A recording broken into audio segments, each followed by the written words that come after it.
आप अपने आप को डायबिटीज न्यूरोपैथी से कैसे बचा सकते हैं? सबसे पहले आपको डायबिटीज में नसों में दर्द के कारणों को समझने की जरूरत है। रिसर्च के अनुसार ये साबित हो चुका है कि शरीर के अलग अलग हिस्सों में नसों को ज्यादा नुकसान होने के कारण नसों में दर्द होता है। इसके पीछे एकमात्र कारण हाई ब्लड शुगर का लेवल है, जो डायबिटीज वाले व्यक्तियों को अक्सर अनुभव होता है। ब्लड शुगर के लेवल में उतार चढ़ाव ब्लड वेसल और कैपिलरीज को कमजोर करता है, जो नसों के लिए पोषक तत्वों को ऑक्सीजन का प्राथमिक स्रोत है।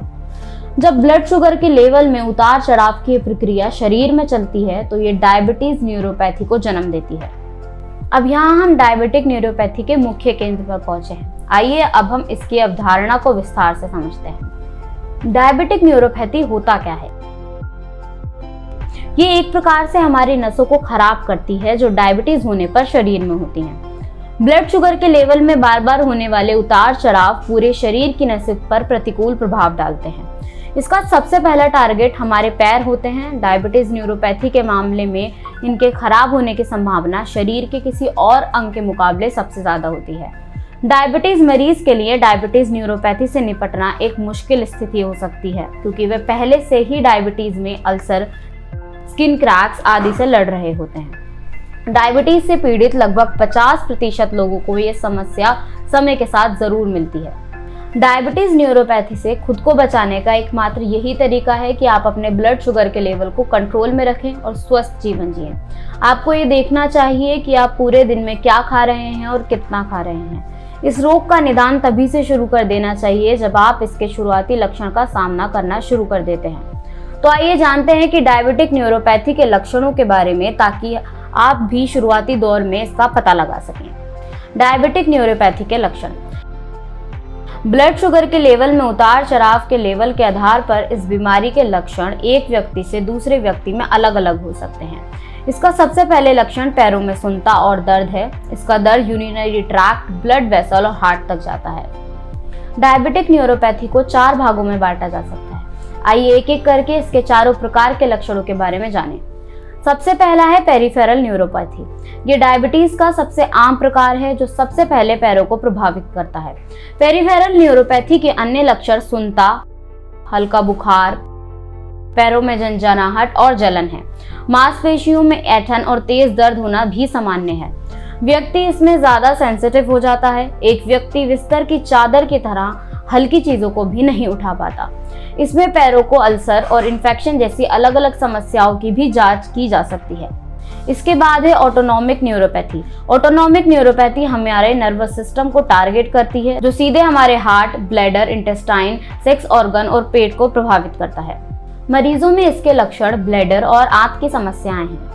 इसके बाद गैस्ट्रिक समस्याएं भी हैं, जो बेचैनी, उल्टी और भूख की कमी का कारण बनती हैं। इसके अलावा ये संभावना भी है कि एक व्यक्ति सेक्स के प्रति कम प्रतिक्रियाएं दिखा सकता है। इसके बाद है प्रॉक्सिमल न्यूरोपैथी।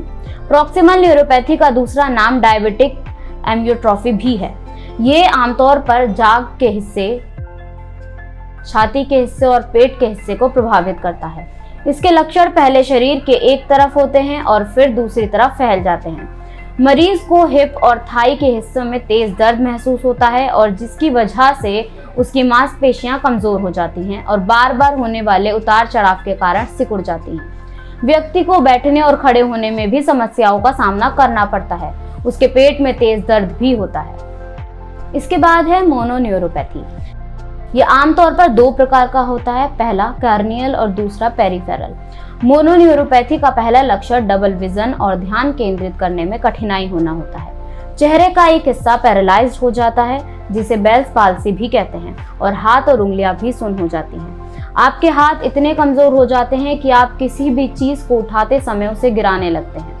यदि आप इनमें से किसी भी लक्षण का सामना कर रहे हैं तो आपको जल्द ही डॉक्टर को दिखाना चाहिए। साथ ही आपको कुछ फिजिकल एक्सरसाइज पर भी ध्यान देना चाहिए। आपको अपनी डाइट में बदलाव करना चाहिए और अपनी दवाओं को भी एडजस्ट करना चाहिए। अगर आप बदलाव पर कड़ी नजर रखते हैं तो आपको समस्याओं का तेजी से निदान करने में मदद जरूर मिलेगी। इसके लिए आपको उन कारणों और जोखिम कारकों के बारे में पता होना चाहिए जिनका आमतौर पर लोगों को डायबिटिक न्यूरोपैथी में सामना करना पड़ता है। आइए अब जानते हैं कि डायबिटिक न्यूरोपैथी के कारण और उसके रिस्क फैक्टर्स क्या हैं। शोधकर्ताओं का कहना है कि डायबिटिक न्यूरोपैथी का मूल कारण ब्लड शुगर के लेवल में ज्यादा उतार चढ़ाव है, लेकिन इसमें और भी बहुत कुछ शामिल है, जैसे कि खराब ब्लड शुगर कंट्रोल। अनकंट्रोल रक्त ब्लड शुगर आपको डायबिटीज की हर कठिनाइयों के खतरे में डालता है, जिसमें नर्व डैमेज भी शामिल है। इससे अगला है धूम्रपान। धूम्रपान आपकी आर्टरीज को छोटा करता है, जिससे आपके पैरों में ब्लड फ्लो कम हो जाता है। इससे चोटों का ठीक होना और बाहरी नसों को नुकसान पहुंचाना मुश्किल हो जाता है। Diabetic history. डायबिटिक न्यूरोपैथी का खतरा आपको उतना ज्यादा होता है जितने अधिक समय से आपको डायबिटीज है। समय के साथ इसकी स्थिति बिगड़ती जाती है। किडनी की बीमारियां। डायबिटीज किडनी को खराब कर सकती है। किडनी डिस्ट्रक्शन हमारे खून में टॉक्सिन्स को भेजती है, जिससे हमारी नसें भी खराब हो सकती हैं। वजन ज्यादा होना। 25 या उससे ज्यादा बॉडी मास इंडेक्स रखने से आपको डायबिटिक न्यूरोपैथी का खतरा बढ़ सकता है। ये डायबिटिक न्यूरोपैथी के कुछ कारण और जोखिम कारक हैं। इसका समय पर इलाज नहीं होने पर स्थिति और भी ज्यादा खराब हो सकती है।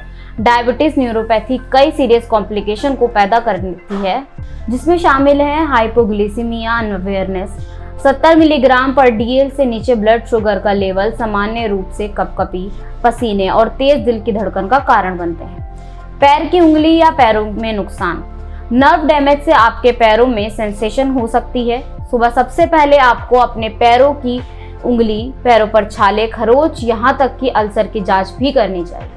गंभीर मामलों में इन्फेक्शन आपकी हड्डियों में फैल जाता है या टिश्यू सेल मृत्यु का कारण भी बन सकते हैं। इससे निचले पैर को हटाने की सबसे कम संभावना होती है। यूरिनरी ट्रैक्ट इन्फेक्शन और यूरिनरी इनकॉन्टिनेंस। यदि आपके ब्लैडर को कंट्रोल करने वाली नसें खराब हो जाती हैं तो बैक्टीरिया ब्लैडर और किडनी में विकसित हो सकते हैं, जो यूरिनरी ट्रैक्ट के रोगों में उत्पन्न होते हैं। नर्व डैमेज आपकी सेंस ऑफ फीलिंग को भी प्रभावित कर सकती है। जब आपको पेशाब करने या पेशाब छोड़ने वाली मांसपेशियों को कंट्रोल करने की आवश्यकता होती है, जिसके परिणाम स्वरूप यूरिन का रिसाव होता है। ब्लड प्रेशर में तेज गिरावट। ब्लड फ्लो को कंट्रोल करने वाली नसों में चोट आपके शरीर के ब्लड प्रेशर को कंट्रोल करने की क्षमता को भी प्रभावित कर सकती है। बैठने के बाद खड़े होने पर यह दबाव में तेज गिरावट का कारण बन सकता है, जिससे चक्कर आना और बेहोशी हो सकती है। कब्ज की शिकायत। यदि नर्व डैमेज आपके पाचन तंत्र को प्रभावित करती है तो आपको कब्ज या डायरिया या दोनों की शिकायत हो सकती है। डायबिटीज से संबंधित नसों के खराब होने से पेट में गैस्ट्रिक समस्याएं भी पैदा हो सकती हैं।